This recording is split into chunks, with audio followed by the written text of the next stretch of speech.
system where political power derives from wealth.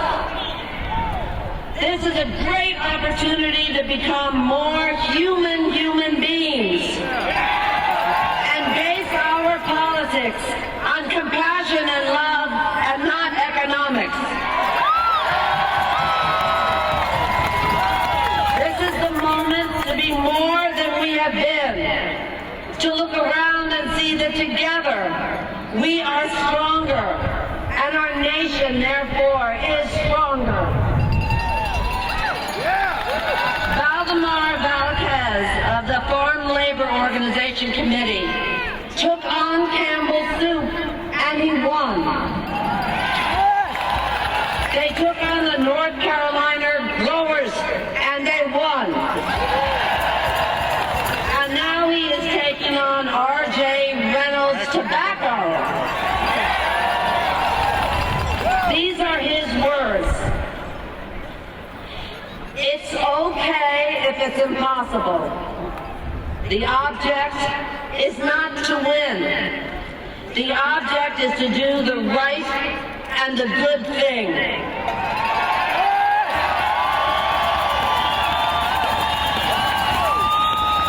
If you decide to do nothing because it is too hard or because it's impossible, then nothing will be done. And when you are on your deathbed, you are going to say, I wish I had done something. But if you do the right thing now, and you do it long enough, good things will happen.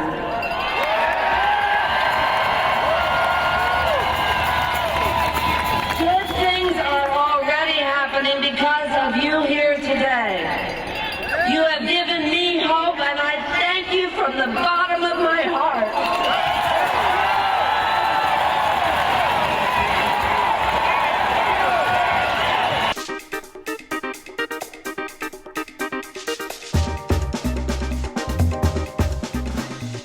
Our next guest was in the State House Wednesday night as the changes went down to the rules that enabled the state Senate to force through the budget repair bill that all this fight has been about. I'm going to introduce State Assemblyman Bob Turner from Racine. Have I got your name exactly right, Senator? Bob, State Representative Robert Turner from Racine.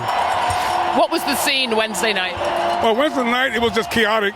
Our leader, Peter Barger, kept trying to tell them that there was a violation of the open meeting law and that there wasn't a quorum present to allow them to move forward. But they ignored our leader and went forward and to make the vote without even a quorum. So we were very disappointed. It's a miscarriage of justice, in my opinion. What is your recourse now? Do you have any opportunity to challenge what happened on Wednesday? Well, it's now being challenged as we talk now before the judge, and he will make a decision this coming Wednesday. We're being represented by different attorneys who are looking at all the procedures and see what there was a violation. But I would say that during my 21 years in the State Assembly, I've never seen this type of action by the Assembly. I am really embarrassed to say I'm a state representative in the state of Wisconsin. You represent Racine. Your colleague, Corey Mason, has been on our show regularly. What do the people of Racine make of what's happening here today? What have they learned? Well, Racine, like all other part of the state of Wisconsin, I can also say the whole country now, they are astonished that we have this type of protest taking place based on taking people's rights. Most people in Racine don't have no problem with some of the give and take, but when you deny people their basic right to be fought for, that's to me, that is sad. It's something you don't want to go to. We've had over 50 years of negotiation in this state. As an alderman, I served for 28 years as on the Personnel and Finance Committee chairman, and we sit down and negotiate with our labor group on these issues. And what happened, the governor's only passed this problem down to the local government. What have you personally learned from the protest movement, from everything that's happened here over the last 4 or 5 weeks? And what do you think you do next with all this energy that's built up? Well, I would say that the governor has awoken a sleeping giant. And I would say Wisconsin will never be the same again. Now more people now are being attentive. But I want to say thank God to those senators who took the junction to leave here to bring attention to this here. So, again, without that, it would have been swept to under the rug, no attention. So now the whole world is watching. So how can you practice democracy overseas when we're not practicing here in our own country? And as a veteran who served this country in Vietnam, I feel that, number one, if I can serve this country for freedom overseas, I'm ready to do it here. Are the senators going to come back, the Democratic 14? Well, they're here right now as we're talking now. They arrived back, and because now the governor, he passed the bill. Number one, they held off because of collective bargaining point. And the first part of the budget, not a part of the budget, so I think he wanted to pull a trick on them. But again, we want to thank the governor because he brought us together. Thank you so much, Assemblyman. Appreciate it.